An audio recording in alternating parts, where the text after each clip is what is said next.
When a group of cops targeted a black grandmother, they didn't expect her to have a secret weapon. One call to her son, the U.S. Attorney General, changed everything. This is the ultimate story of justice served. Wait until you see how it ends. The late afternoon sun cast long shadows across the cracked pavement of Maple Street, a quiet road in a small southern town that hadn't changed much since Mildred Carter was a child. At 72, she had seen it all. The rise and fall of businesses, the quiet exodus of young black families searching for better lives elsewhere, the way the past still clung stubbornly to the present, like vines on an old house. She hummed softly to herself as she stepped out of the grocery store, a brown paper bag nestled in the crook of her arm. Her Buick, though decades old, gleamed under the sun. She had saved for years to buy it brand new, and though the world changed around her, that car was a constant, just like her resilience. As she reached for her keys, a shadow loomed. A police cruiser rolled up slowly, its tires crunching over loose gravel. 3 white officers sat inside, their mirrored sunglasses reflecting the street back at her. She stiffened, gripping her keys a little tighter. The driver, a stocky man with a square jaw and a smirk that made her stomach turn, leaned out.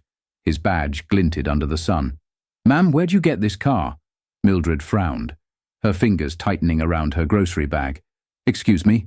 The officer, whose name tag read Daniels, pushed open the door and stepped out, the leather of his holster creaking. The other 2 followed suit. "I asked where you got this car," Daniels repeated, his smirk widening as he took a slow, deliberate step closer. Mildred stood her ground. "It's mine." Daniels let out a low chuckle, exchanging glances with his colleagues. "That's so." He gestured to one of the other officers, who yanked a notepad from his pocket. "We got a report about a stolen vehicle matching this description," he said, scribbling something down. "Gonna need to see some ID." Mildred's heart pounded, but she kept her voice steady. "This is my car. I've had it for years. My registration is in the glove compartment." "ID first," Daniels said sharply. Mildred set her grocery bag down and reached into her purse. But before she could pull out her wallet, the 3rd officer snatched the bag from her hands. "What do we have here?" he mused, rifling through it. "Excuse me," Mildred protested, reaching for it. The officer held it out of her reach, grinning. "Got a little temper, huh?" Daniels stepped closer, his smirk vanishing. "Step away from the vehicle and put your hands on the hood." Mildred's breath caught. "I don't understand." "Hands on the car!" The command sliced through the air like a whip. A few feet away, a group of bystanders had gathered, some black, some white, but no one spoke. Some turned away. Others held their phones, unsure whether to record or mind their business. Humiliation burned through Mildred's chest as she obeyed, pressing her palms against the sun-warmed metal. One of the officers patted her down roughly, his hands moving with little care. "This is unnecessary," she said, her voice shaking. "I'm a retired schoolteacher." Daniels scoffed. "Uh-huh. That's what they all say." The officer searching her purse pulled out her wallet, flipping it open. "Mildred Carter," he read. "This your real name?" Mildred gritted her teeth. "Of course it is." Daniels snatched her driver's license and held it up to the light. "Well, well. You do match the description of someone we're looking for. Lady came in earlier claiming a black woman passed her a counterfeit 20. Said she was about your age." Mildred's stomach twisted. "That's ridiculous." Daniels exchanged a look with the others. "I don't know. You got a pretty nice car for someone living on a schoolteacher's pension." Mildred's fingers curled into fists against the hood. One of the officers grabbed her arm, too tight. Pain shot up to her shoulder. "Ow! Don't resist," Daniels warned. Tears burned at the corners of her eyes, but she refused to let them fall. Then she remembered. Her phone. With shaking hands, she turned her head slightly. "Can I make a call?" Daniels chuckled. "Ain't nobody coming to save you, lady." She ignored him, reaching into her dress pocket. Daniels nodded at his colleague, who grabbed the phone from her hand. He glanced at the screen before sneering. "Who's Marcus Carter?" Mildred took a slow, steadying breath. Then she met Daniels's gaze. "My son," she said, her voice calm but firm. "And he's the U.S. Attorney General." The laughter died in Daniels's throat. Mildred Carter had spent her entire life in this town, teaching generations of children in a school that had once been segregated, then underfunded, and still, despite all the progress people love to talk about, treated as less than. She had always believed in education as the great equalizer, in kindness as the strongest weapon, in dignity as a shield. But she wasn't naive. She had seen what happened to black folks who dared to walk with their heads held high. She had raised her only son, Marcus Carter, to be different, to be bold, to be ready. She taught him how to navigate a world that saw his skin before his humanity. And Marcus had listened. A brilliant mind. He had earned a scholarship to Harvard Law, his excellence undeniable. He took on civil rights cases early in his career, never afraid to call out corruption. His rise had been swift, culminating in his appointment as U.S. Attorney General, the highest-ranking law enforcement officer in the country. Marcus had made enemies. One of them, the Daniels family. Officer Daniels wasn't just another racist cop with a badge. He came from a long line of them. His uncle had been a sheriff in the 60s. His father a police chief known for his zero-tolerance policies in black neighborhoods. And more recently, Marcus had personally overseen the prosecution of Daniels's cousin, a former cop caught on video beating an unarmed black teenager. Daniels had never forgotten. And now, standing in this parking lot, with a frail old woman in his grip, he thought he had all the power, until she made that call, until the name Marcus Carter left her lips, until Daniels realized that, for the first time in his life, he was the one who should be afraid. Mildred's hand tightened around the phone as she brought it to her ear. The moment she heard his voice, she exhaled, her breath shaky, but filled with something stronger than fear. "Baby, I need you." There was a pause, a stillness. Then, in that deep, measured tone she had known since he was a boy, Marcus Carter spoke. "Mama, what's wrong?" Mildred closed her eyes for a second, steadying herself. "They're treating me like a criminal, Marcus." That was all it took. The calm in his voice vanished. A cold edge replaced it, one she had only heard a handful of times before, when he was arguing in court, when he was demanding justice for the voiceless. "Put the officer on the phone." Mildred didn't hesitate. She held the phone out to Officer Daniels. "My son wants to talk to you."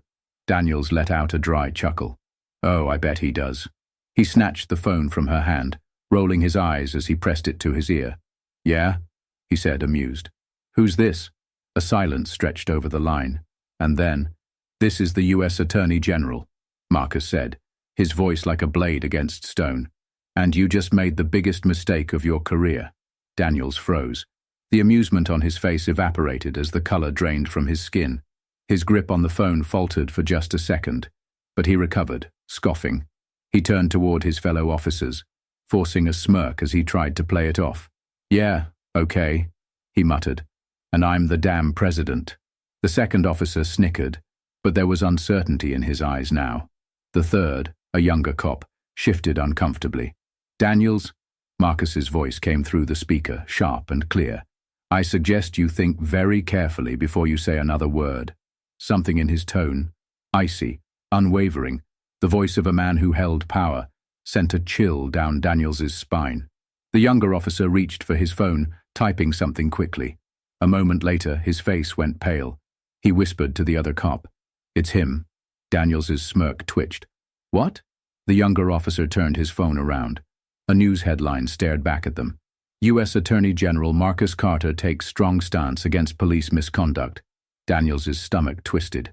"Listen to me very carefully," Marcus continued, his voice controlled but throbbing with fury. "You have exactly 2 minutes to release my mother. If you don't, I will have federal agents crawling through your department by morning. And by the end of the week, you and your little friends here will be under federal indictment." Daniels swallowed hard. He had heard rumors about Marcus Carter, about how ruthless he was in cases of police misconduct, how he had built his entire career tearing apart departments like this one. This was not just an angry son. This was the most powerful prosecutor in the country. Daniel's smirk was gone now. His throat felt dry. "Sir," he started, forcing confidence into his voice. "There seems to be a misunderstanding." Marcus cut him off. "No, Officer Daniels. The only misunderstanding here is you thinking you could put your hands on my mother and walk away unscathed." Daniels turned toward his fellow officers.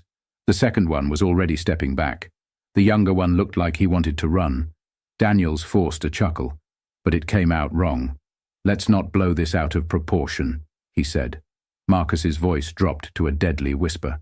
"You have 90 seconds." Daniels's heart pounded against his ribs. He turned sharply to his men. "Let her go," he snapped. The second officer instantly obeyed, shoving Mildred's purse back into her hands. The third one muttered an apology as he stepped away. Daniels took a slow, hesitant breath before looking at Mildred. "Ma'am, we apologize for the inconvenience." Mildred didn't move. She didn't reach for her purse. She didn't step away from the car. She didn't accept his cowardly excuse. Instead, she lifted her chin, her eyes sharp with quiet fire. "No," she said, voice strong. "I want them arrested." A ripple of shock spread through the onlookers. Daniels's head snapped back. "Excuse me?" Mildred turned, speaking directly into the phone now. "Marcus, they put their hands on me," she said. "They humiliated me. In front of everyone. I want them held accountable. I want the world to see this." For a moment there was silence on the line. Then Marcus spoke. "You heard her." Daniels staggered back, his breath quickening. "Wait," but it was too late. Someone in the crowd had started recording. Then another, and another. Phones were pointed at the officers now, their badges and smirks caught on camera, their fear and panic broadcasted to the world. A voice in the crowd shouted, "Oh, they ain't laughing now!" Daniels whirled around, his chest heaving. "Turn those damn cameras off!" But no one listened to him anymore. A black teenager in a hoodie smirked. "What's wrong, officer?" he said. "Thought you didn't mind being recorded?" Daniel's fists clenched. He turned back to Mildred, his lips parting as if he were going to beg. But before he could speak, another phone rang. Not Mildred's, not Marcus's, his own. Daniels yanked it out, and the moment he saw the caller ID, his stomach dropped. Police Chief Rowan. With shaking fingers, he answered. "Sir." "What the hell are you doing, Daniels?" The chief's voice exploded through the speaker. "Do you have any idea who you just put your hands on?" Daniels opened his mouth, but the chief wasn't finished. "The White House just called me." Daniels staggered. "Federal agents are on their way, and if you don't want your face on CNN tonight, you will get back in your car and leave that woman alone." Daniels's hands trembled. He looked around. The crowd had doubled, recording every second. The fear in his chest turned into pure terror. This was really happening. Marcus's voice, cold as ice, echoed through the phone one last time. "You just became the face of everything wrong with policing in America. Hope you're ready." Daniels knew. It was over. The tension in the air was thick as smoke. The parking lot, once a mundane stop in Mildred Carter's daily routine, had transformed into the epicenter of a battle for justice. A battle she had not chosen, but one she would not back down from. The sound of screeching tires cut through the murmuring crowd. A fleet of black SUVs roared into the lot, kicking up dust as they came to an abrupt halt. Their doors swung open in unison, and within seconds, federal agents, suited, armed, and deadly serious, poured out. The tables had turned. Daniels's face went white. His hands, which had so confidently grabbed an elderly woman not 20 minutes ago, now twitched at his sides. The lead agent, a tall black man in a crisp suit, strode forward, flashing his badge. "I'm Special Agent Carter, Department of Justice. Officer Daniels, you and your men are under immediate suspension, pending a federal investigation." Daniels's breath hitched. Wait. Agent Carter ignored him, turning toward Mildred. "Ma'am, are you all right?" His voice softened in her presence. Mildred, strong despite the weight of the moment, nodded. "I will be." Daniels snapped out of his shock, shaking his head furiously. "This is crazy. You can't just—" "Silence," the agent snapped. "You have the right to remain quiet. I suggest you use it." As Daniels and his officers were disarmed, their badges and weapons confiscated, a ripple of energy surged through the gathered crowd. This wasn't just justice. This was justice in real time. Mildred took a step forward, closing the space between her and the men who had violated her dignity. Daniels, now powerless, looked at her with something eerily close to fear. She studied him, her eyes calm, unwavering. "You thought I was just an old black woman," she said, her voice even. "Someone you could push around. Someone no one would believe." Daniels swallowed hard. Mildred leaned in slightly. "You forgot. I raised a warrior." The crowd erupted. Cheers, shouts of support, righteous anger swelling like a storm. Daniels turned toward his fellow officers, looking for help, but they were just as lost as he was. The moment was captured from every angle. Phones raised high, live streams rolling, news crews arriving. And then, the inevitable happened. A chant, low at first, then deafening. "No justice, no peace!" It rippled through the town, spreading beyond the parking lot, into the streets, to the very heart of a community that had been waiting too long to be heard. The next morning, the world woke up to a breaking news alert. Southern Police Department under federal investigation after U.S. Attorney General's mother targeted in racial profiling incident. By noon, the protests had exploded nationwide. The footage of Mildred, standing tall, staring down the men who had tried to break her, became a symbol. Marcus Carter's office issued an official statement. The Justice Department will not tolerate abuses of power. The officers involved have been placed on immediate unpaid leave. A full investigation is underway. Days later, Daniels and his men were indicted on federal civil rights violations. The police chief, scrambling to control the fallout, resigned under pressure. And Marcus Carter, he didn't stop there. He called for sweeping police reforms, pushing legislation that would change policies on racial profiling, body cameras, and federal oversight of corrupt departments. His name was everywhere. But the most powerful image wasn't of him. It was of Mildred Carter, standing firm in the face of injustice. Because she wasn't just a victim. She was the beginning of a reckoning. The sun hung low in the sky, painting the living room in streaks of soft gold. Mildred Carter sat in her favorite chair, the same one she had rocked Marcus in when he was a baby, back when the world felt heavier. But her hope never wavered. Now that same boy, her boy, was on national television, standing behind a podium, delivering a message that shook the country. Justice is not a privilege, it is a right, and no officer, no department, no institution is above it. Mildred let out a slow breath, her chest swelling with a feeling she couldn't quite name. Was it pride? Relief? Maybe both. She traced a gentle finger along the worn armrest of her chair, her thoughts drifting back to that day in the parking lot. The sting of humiliation, the weight of hands that had no right to touch her, the heat of the pavement as she pressed her palms against her own car. And yet, she had won. Not just because of Marcus, not just because the world had watched, but because she had refused to be silenced. Her lips curled into a quiet smile as she murmured, "That's my boy." It didn't happen overnight. Change never did. But the ripples of that day spread wider than anyone could have predicted. The town's entire police department came under federal review. Policies were overhauled, including mandatory racial bias training, body camera enforcement, and independent oversight committees. A new police chief was appointed, a black woman named Denise Holloway, who made it clear from day one, the old ways were gone. More black officers were hired, more community leaders were consulted, and slowly the balance shifted. But the biggest shift, the fear that had gripped black residents for generations, began to loosen its hold. People walked a little taller, looked officers in the eye instead of lowering their gaze, because they had seen it. They had seen power answer to justice. The trial was swift and merciless. The evidence was undeniable. Video footage, witness testimony, a federal investigation that left no stone unturned. Daniels and his men stood in court, stripped of their uniforms, their badges nothing more than relics of a power they had abused. When the judge delivered the verdict, guilty on all counts, Mildred was there sitting in the front row. Daniels, now in an orange jumpsuit, turned his head slightly. His eyes met hers. There was no more arrogance in them, no more power. Mildred didn't smile. She didn't gloat. She simply held his gaze until he looked away. Because in the end, justice had spoken. Weeks passed. Life moved forward. One afternoon, Mildred took a slow stroll down Maple Street, the same street where everything had happened. But something was different now. People greeted her with warmth, some shaking her hand, others offering quiet nods of respect. A few simply watched, their eyes filled with something close to awe. And then she saw her.